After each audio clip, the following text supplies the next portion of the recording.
திரு சாமிநாதன், காங்கிரஸ் கட்சி இன்னமும் வேட்பாளர்கள் பட்டியலை அறிவிக்கல.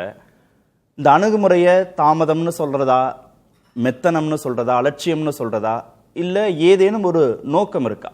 கூட்டணி பலவீனப்படுத்தப்படும் அப்படின்றது ஒரு ஆங்கிள், காங்கிரஸுடைய தற்போதைய தலைமை, மாநில தலைமை பலவீனப்படுத்தப்படும் அப்படின்றது இன்னொரு ஆங்கிள். இந்த அணுகுமுறை எதை நோக்கியதாக இருக்கிறது? தேசிய தலைமையுடைய இந்த அணுகுமுறை எதை நோக்கியதாக இருக்கு? தேசிய தலைமை ஒரு வகையில பாத்தீங்கன்னா அவங்க ஒரு தற்காப்பு நடவடிக்கையாகவும் இதை செய்யறாங்க.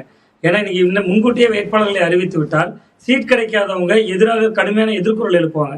நீங்க கடைசி நேரம் வரையும் அறிவிக்காமலே இருந்து விட்டு யாரெல்லாம் வேட்பாளராக அவர்கள் தேர்வு செய்ய வேண்டும் என்று பட்டியல் இருக்கிறதோ அவர்களுக்கு மட்டும் அழைத்து வேட்புமனுவை தயார் நிலையில வைத்திருந்தாங்கன்னு சொல்லியிருந்தா கிட்டத்தட்ட பல பேருக்கு நம்பிக்கையை கொடுக்குறாங்க. கடைசியில் தயாராக இருப்பது யார் இருப்பானா, வேட்புமனுவை பூர்த்தி செய்து விட்டு அவர்களுடைய செலக்ஷன்ல யாரெல்லாம் இருக்கார்களோ அவர்கள் மட்டும் தயாராக இருப்பாங்க.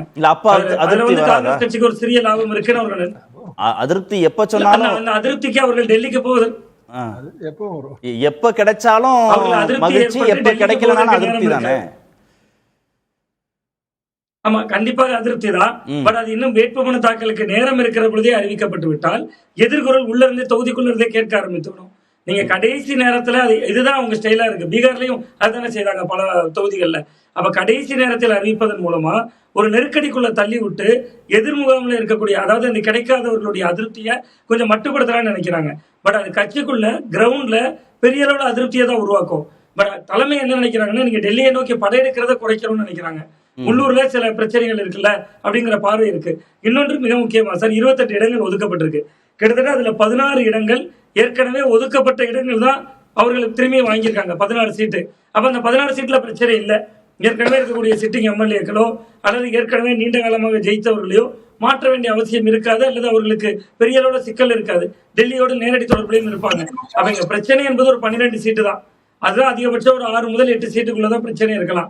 மற்ற தொகுதிகளில் முன்கூட்டியே அறிவித்தால் எந்த சிக்கலும் இல்லாம அவர்களாவது பிரச்சனை கலப்பணி செய்வாங்க. சிக்கல்ல சிக்கிறது கன்னியாகுமரி மாவட்டம் தான். இப்ப நீங்க சொல்றதெல்லாம் டெல்லியில் அணுகுமுறை சார்ந்ததா இருக்கு. டெல்லியை சென்ட்ரிக்கா வச்சு நீங்க சொல்றீங்க, நம்மளை படையெடுத்து வந்துடக்கூடாது, அதிருப்தியாளர்கள் வந்து டெல்லிக்கு வர வேண்டாம், கடைசி நாள்ல சொன்னா அந்த அதிருப்தியோட அப்படியே வேட்புமனு தாக்கல் முடிஞ்சு பிரச்சாரத்துக்கு போயிடுவாங்கன்னு நினைப்பாங்கன்னு. ஆனா ஜோதிமணி வேட்பாளர்கள் பட்டியல வந்து விற்பனை செய்யக்கூடாது, அது விற்பனைக்கானது அல்ல, கட்சி பலவீனமாயிடும் அப்படின்னு அவங்க ஒரு ஸ்டேட்மெண்ட். தேர்தல் பொறுப்பாளர் பணியிலிருந்து நான் என்னை விடுவிச்சுக்கிறேன் அப்படின்னு திரு மாணிக்கம் தாகூர் சொல்றாரு. பிரவீன் சக்கரவர்த்தி அதிக எண்ணிக்கை வாங்கி பிரிச்சுக்கிட்டா பரவாயில்ல, குறைஞ்ச சீட்டை வாங்கி ஏன் இந்த மாதிரியான முரண்பாடுகள் அப்படின்னு அவர் ஒரு கோணத்துல பேசுறாரு. அப்ப சிக்கல் எல்லா விதமான புள்ளியும் மாநில தலைமை திரு செல்வ பெருந்தையை நோக்கியதான இருக்கு. அங்கதானே எல்லாருமே விமர்சனம் வைக்கிறாங்க. ஆமா ஆமா சார், நிச்சயமா அதை கட்டுப்படுத்த வேண்டிய பொறுப்பு அகில இந்திய தலைமைக்கு இருக்குல்ல. நீங்க கிட்டத்தட்ட கூடுதல் சீட்டு இன்னைக்கு 28 ஆக்கின பெருமை யாருக்கு இருக்கு? பிரவீன் சக்கரவர்த்திக்கும் மாணிக்கம் தாகூர் அவர்களுக்கும் தானே இருக்கு. செல்வ பெருந்தகை ஏதாவது போய் திமுகவிடம் போராடி கூடுதல் சீட்டுல வாங்கினாரா? நிச்சயமா வாங்கலையே. இன்னைக்கு 28 இடங்கள் என்பதற்கான வெற்றியே அது மாணிக்கம் தாகூர் அவர்களுடைய வெற்றி தானே. அவர் எவ்வளவு தூரம் கிட்டத்தட்ட திராவிட முன்னேற்ற கழகத்துக்கு எதிராக எதிர்நிலைப்பாட்டை எடுத்து கிட்டத்தட்ட ஒரு நேருக்கு நேராக பல சவால்கள்லாம் விடுத்தாரு. பிரவீன் சக்கரவர்த்தி விஜய்க்கு 18% கிரெடிட் கொடுத்தாரு. அப்படியெல்லாம் சேர்த்துதானே இந்த தொகுதிகள் கிடைத்தது. சோ அதுக்குள்ள இப்ப இதுல என்ன சிக்கல்ல சார், அவரவர்கள் கோட்டாவுக்குள் தொகுதிகள் முறையாக கண்டு சேரல. அதான் அவங்க ஜோதிமணி அவர்கள் ரொம்ப வெளிப்படையாகவே சொல்றாங்களே, உழைப்பை விட்டு தின்பது வேதனைங்கிறாங்க. இதுக்கு மேல ஒரு பதிவு வந்து தேவையில்லை. கிட்டத்தட்ட அது எந்த அளவுக்கு கிரவுண்ட்ல ஜெல்லாகி வேலை செய்வாங்கிறதுக்கு இது ஒரு உதாரணம். உழைப்பை விட்டு தின்பது வேதனை. பொறுப்பாளர், மாநில தலைவர், சட்டமன்ற கட்சி தலைவர், இவ்வளவு பேர் மட்டுமே கட்சி இல்லைங்கிறாங்க. அவ கிட்டத்தட்ட அதுக்குள்ள இருக்கக்கூடிய கோஷ்டிகள், முரண்கள் எல்லாமே வெளிப்படையா தான் சொல்றாங்க. பட் இதையெல்லாம் தீர்க்க வேண்டிய பொறுப்பு ராகுல் காந்தி அவர்கள் தானே இருக்கு. நம்ம செல்வ பிறந்தகை அவர்கள் முழு பொறுப்பும் திரு செல்வ பிறந்தகைக்கு தானா? திரு ஜி.கே. மணியுடைய பையன் திரு தமிழ்குமரனை கடைசி நேரத்துல கட்சியில் சேர்த்து கொண்டதுல காங்கிரஸ் கட்சியுடைய தேசிய தலைமைக்கு எந்த பொறுப்பும் இல்லையா? அவருக்கு பெண்ணாகரம் தொகுதி ஒதுக்கப்படும் அப்படின்னு அரசல் புரசலாக வரக்கூடிய செய்தி குறித்து எந்த விதமான பொறுப்பும் தேசிய தலைமைக்கு இல்லையா?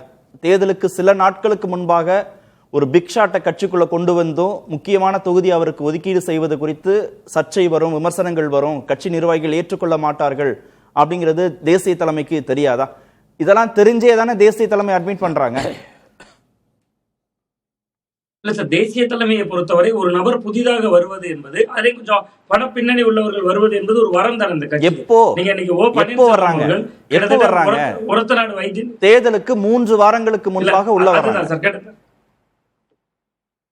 ஆமா ஆமா இல்ல சார், நீங்க திராவிட முன்னேற்ற கழகமே நம்ம ஒரு ஒப்புமைக்கு எடுத்துக்கிட்டு அதிமுகவுக்கு வருவோம் சார். ஒரு வாரத்துக்கு முன்பு லீமா ரோஸ் அவர்கள் சேர்த்துக் கொள்ளப்பட்டு இடம் கொடுக்கப்படுது. நீங்க திராவிட முன்னேற்ற கழகம்னு எடுத்துக்கிட்டீங்கன்னா ஒருத்தராடு வைத்தியலிங்கம் அவர்கள், மனோஜ் பாண்டியன் அவர்கள், ஓபிஎஸ் அவர்கள் இடம் கொடுக்கப்படுது. அப்ப கட்சியை பொறுத்தவரை ஒரு எப்பொழுது வருகிறார் என்பதை விட வர்றவர் வெற்றி பெறுவாரா, அதுல ஒரு காரியம் பார்க்கலாம்ல.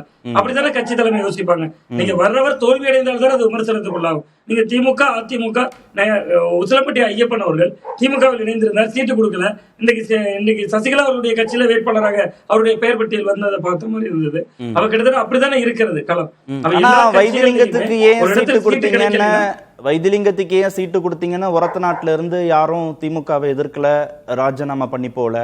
லீமா ராவுஸ்க்கு ஏன் நீங்க சீட்டு கொடுத்தீங்கன்னா அதிமுகல இருந்து யாரும் திரு எடப்பாடி பழனிசாமிக்கு எதிராக போர்க்குடி தூக்கிய மாதிரி தெரியல. ஆனா இங்க ஏன் திடீர்னு தமிழ்குமரன் உள்ள வராரு, ஏன் அவருக்கு பெண்ணாகரம் ஒதுக்கீடு செய்யப்படுவதற்கான வாய்ப்புகள் இருப்பதாக கட்சி நிர்வாகிகள் பேசுவதாக, அதிருப்தி வெளிப்படுத்துவதாக செய்திகள் வருது இல்ல? அவங்க எதுக்குறாங்க இல்லையா? விற்பனை பண்ணக்கூடாதுன்னு வெளிப்படையாக அங்க இருந்து வருதா? திமுக இருந்தோ அதிமுக இருந்த செய்திகள் வருதா? காங்கிரஸ்ல இருந்தானே செய்திகள் வருது.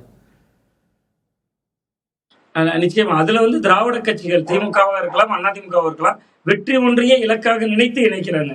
ஆனா காங்கிரஸ்ல அந்த சிக்கல் இல்ல சார். அப்படி நீங்க காங்கிரஸ் கட்சியை அப்படி விமர்சிப்பதாக இருந்தால் செல்வ பிறந்தை அவர்களுக்கே இது 4வது கட்சியில.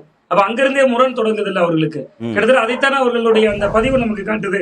வெளிப்படைத்தன்மை இல்லை, காங்கிரஸ் நலன் சமரசம் செய்யப்பட்டு விட்டது, உழைப்பை விற்று தின்பது வேதனை, பொறுப்பாளர்கள் மாநில தலைவர்கள் சட்டமன்ற கட்சி தலைவர் மட்டுமே கட்சி அல்ல அவங்க சொல்றதுல இருந்து நாங்க நீண்ட காலமா இருக்கோம். செல்வ பிறந்தகை அவர்களே புதிதாக வந்தவர் தான் அந்த கட்சி. வந்தார், உழைத்தார். கடந்த காலங்களில் பார்த்தா ஒரு பகுஜன் சமாஜ் கட்சியில இருந்து, விடுதலை சிறுத்தைகள் கட்சியில இருந்து அவருக்கே அந்த பின்னணி இருக்கதானே செய்யுது.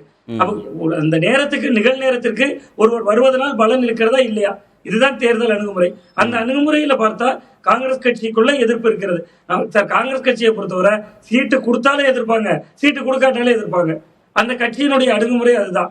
அது எப்பொழுதுமே அந்த மாதிரியான அணுகுமுறையில தான் இருக்கும். ரொம்ப குறிப்பா ஒண்ணு சார், இதுல ரொம்ப பாதிக்கப்படுறது கடைக்கோடி கன்னியாகுமரி தான். ஏன்னா எங்க மாவட்டத்துல 3 தொகுதிகளில் காங்கிரஸ் போட்டிடுறாங்க, 4 தொகுதிகளில் பாஜக போட்டிடுறாங்க. இன்னும் எங்க மாவட்டத்துக்கு மட்டும் ஒரு எலெக்ஷன் மோடுக்குள்ளே போகல. கிட்டத்தட்ட 7 வேட்பாளர்கள் இல்ல. எல்லா இடமும் பிரச்சாரம் முடிஞ்சு விட்டது. ஆர்லாய்மொழியில் எடப்பாடி பழனிசாமி அவர்கள் பிரச்சாரம் செய்து விட்டு சென்று விட்டார். அங்க வந்தாருன்னா கிட்டத்தட்ட பாத்தீங்கன்னா பாஜக வேட்பாளர்கள் இல்ல. அவர் கூட 4ஆம் தேதி முதல்வர் வர்றாரு, அதுக்கிடையில காங்கிரஸ் வேட்பாளர்கள் அறிவிப்பாங்களான்னு தெரியல.